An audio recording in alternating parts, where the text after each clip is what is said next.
North Anson, Maine, you're coming up next. You see, back in 1996, when my daughter Kiana was born, my husband had already done a disappearance act. And, well, he was under 21 different identities when he was found. And that was in November on fucking Thanksgiving. Okay, I get a call from Bill Crawford, who was Somerset County Deputy Doo-Doo at the time, and the brother of my mother's boyfriend. So he contacted me and said, Kimberly, go claim your husband.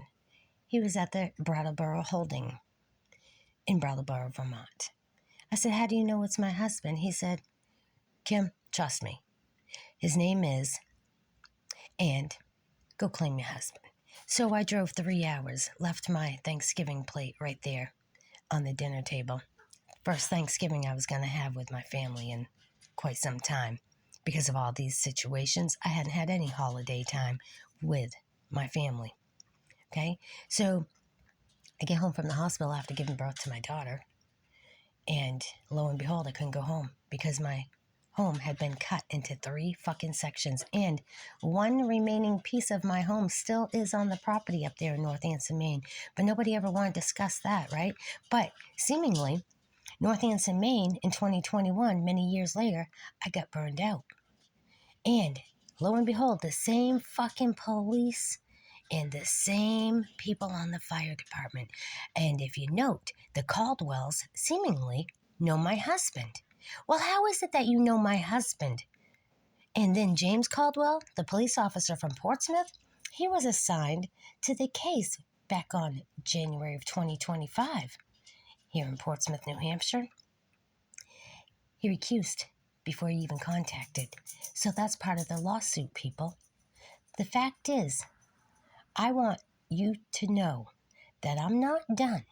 This is just the beginning, okay? So North Anson, Maine, the burning of my home, the burning of my interest in another home, which dated back to part of my family, the illegal activity when Claudia Viles was still in office, and you sold my grandma's home that was actually gifted by deed to me through my uncle, that who's now deceased, that would have been Stanton Taylor.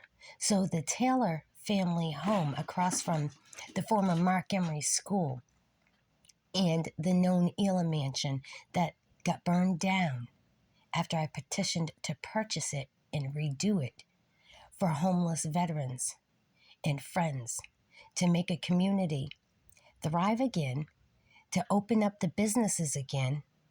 But no, the Caldwells and the Oberts didn't see the interest in that. Because why? Because you were all involved back in 1995 and 96, weren't you? You were also involved in 2021, and you're still involved in 2025.